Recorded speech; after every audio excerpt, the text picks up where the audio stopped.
नमस्कार विद्यार्थी मित्रमैत्रिणींनो, बुलसाय अकॅडमीमध्ये आपलं सर्वांचं स्वागत आहे। या व्हिडिओमध्ये आपण महाराष्ट्र गट ब अराजपत्रित सेवा संयुक्त पूर्व परीक्षा या परीक्षेचा आपण अभ्यासक्रम बघणार आहोत। कारण आत्ता जाहिरात आलेली आहे आणि 1 ऑगस्ट ते 23 ऑगस्ट 2025 या कालावधीमध्ये या एक्झामचं आपल्याला फॉर्म भरायचं आहेत। तर ह्या परीक्षेचे टप्पे काय आहेत तर बघा, संयुक्त पूर्व परीक्षा जी 100 गुणांसाठी असते, संयुक्त पूर्व परीक्षा। त्यानंतर त्याचा निकाल लागल्यानंतर मग संयुक्त मुख्य परीक्षा होत असते, ते 400 गुणांसाठी असते। 2 पेपर असतात ज्यामध्ये पोलीस उपनिरीक्षक म्हणजे PSI हे जे पद आहे त्यासाठी शारीरिक चाचणी आणि मुलाखतसुद्धा आहे। तर शारीरिक चाचणी PSI पदासाठी 100 गुणांचे आहे आणि मुलाखत हे 40 गुणांसाठी आहे। तर परीक्षा योजना काय आहे, पूर्व परीक्षेचं म्हणजे आपण बघत आहोत। तर बघा, पूर्व परीक्षा मध्ये एक पेपर असतो, त्यामध्ये 100 प्रश्न असतात, एकूण गुण 100 असतात, माध्यम मराठी आणि इंग्रजी, आणि पेपरचा कालावधी असतो 1 तास, आणि प्रश्नपत्रिकेचे स्वरूप असते वस्तुनिष्ठ बहुपर्यायी वस्तुनिष्ठ बहुपर्यायी स्वरूपाचे प्रश्न असतात। वस्तुनिष्ठ बहुपर्यायी स्वरूपाचे हे प्रश्न असतात।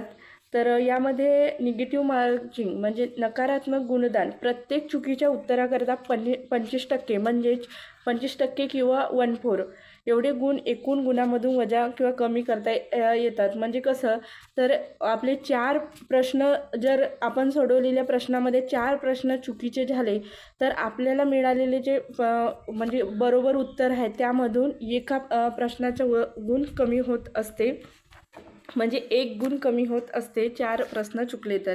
एखाद्या इथं लिहिलेलं आहे, एखाद्या प्रश्नाची एकापेक्षा अधिक उत्तरे दिली असल्यास अथवा ज्या उमेदवाराने उत्तरपत्रिकेमध्ये पूर्ण वर्तुळ चिन्हांकित केले नसेल अशा प्रश्नाचे उत्तर चुकीचे समजण्यात येऊन त्या प्रश्नांच्या उत्तराकरिता 25% किंवा 1/4 एवढे गुण एकूण गुणांमधून वजा किंवा कमी करण्यात येतील।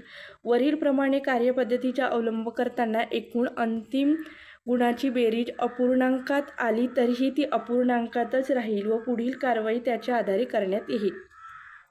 एखाद्या प्रश्नाचे उत्तर अनुत्तरित असेल तर अशा प्रकारचे नकारात्मक गुणाची पद्धत लागू असणार नाही। म्हणजे या ठिकाणी या एक्झामला अपूर्णांकामध्ये जर आपल्या जसं कटऑफ जसा एखाद्या एक्झामचा कटऑफ जर बघितलं तर 45 गुणावर म्हणजे एखाद्या परीक्षेच्या पूर्व परीक्षेचा कटऑफ गेला समजा, कटऑफ म्हणजे कमीत कमी मार्क असते ते, आणि आपल्याला त्यामध्ये 44.80 असं पद्धतीचं जर मार्क मिळालं तर त्यामध्ये आपला काही पॉईंटनंसुद्धा निकाल जाऊ शकतो, हे यामध्ये सांगितलं आहे। म्हणजे अपूर्णांकामध्ये जर बेरीज येत असेल अंतिम गुणाची तर अपूर्णांकातच राहील। तर मग आपण ह्या एक्झामचा अभ्यासक्रम बघत आहोत। तर अभ्यासक्रम बघूया। तर यामध्ये एकूण किती विषय दिलेले आहेत, एकूण 8 विषय आहेत। तर बघा, इतिहास, तर इतिहासमध्ये काय दिलं आहे त्यांनी, आधुनिक भारताचा विशेषतः महाराष्ट्राचा इतिहास एवढा अभ्यासक्रम दिलेला आहे पूर्व परीक्षेसाठी। आधुनिक भारताच्या विशेषतः महाराष्ट्राचा इतिहास, पण आपण प्रश्नपत्रिकांचे विश्लेषण केलं तर आपल्याला तिथं समजते की महाराष्ट्राच्या इतिहासावरच जास्तीत जास्त प्रश्न आहेत। 10च प्रश्न आहेत, 10 गुणांसाठी इतिहास विचारला जात आहे।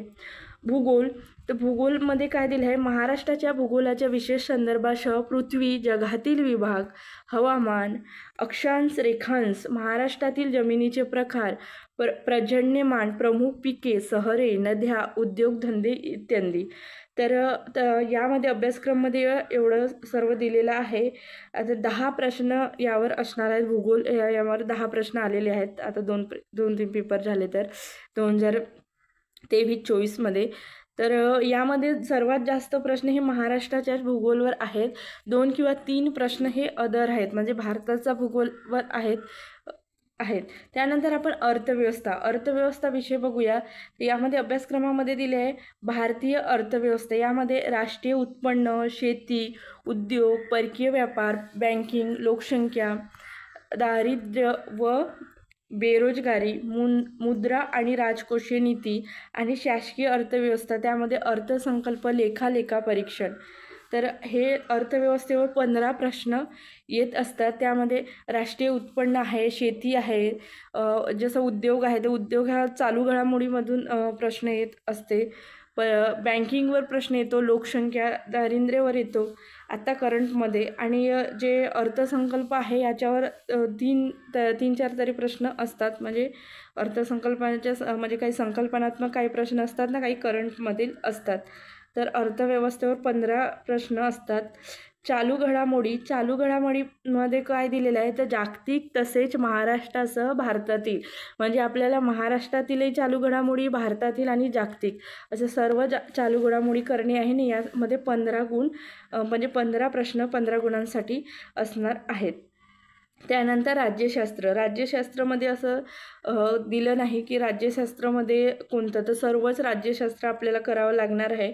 पण आत्ता 2023-24चं आपण एक्झाम बघितलं तर ह्या एक्झामला जास्तीत जास्त राज्य विधिमंडळ, राज्यपाल, मुख्यमंत्री, उच्च न्यायालय, निवडणूक आयोग यावर जास्तीत जास्त प्रश्न आले. मूलभूत अधिकार, मूलभूत कर्तव्ये, मार्गदर्शक तत्वे यावर जास्त प्रश्न आलेले आपल्याला दिसून येत आहे. त्यानंतर आहे सामान्य ज्ञान. यामध्ये भौतिकशास्त्र, रसायनशास्त्र, प्राणीशास्त्र, वनस्पतीशास्त्र, आरोग्यशास्त्र असं सर्वच अभ्यास करावा लागणार आहे. आणि यामध्ये सुद्धा 15 प्रश्न असते सामान्य ज्ञानला. त्यानंतर अंकगणितमध्ये इथं दिलेलं आहे बेरीज, वजाबाकी, गुणाकार, भागाकार, दशांश, अपूर्णांक व टक्केवारी इत्यादी.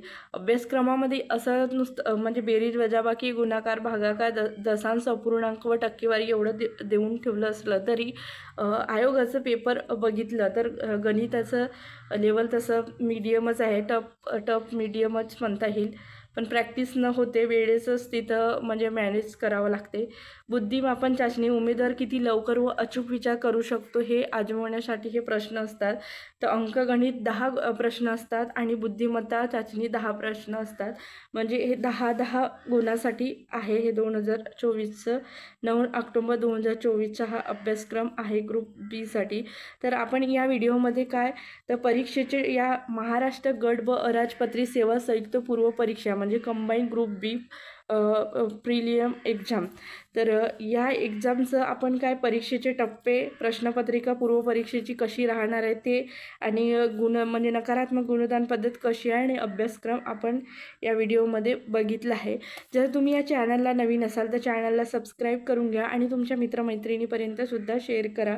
आणि हा व्हिडिओ जर आवडत असेल तर तुम्ही लाईकसुद्धा करत जा. म्हणजे कसं पुढे व्हिडिओ बनवण्यासाठी आपल्या म्हणजे प्रेरणा मिळत असते. तर हा व्हिडिओ इथंच थांबवते. धन्यवाद.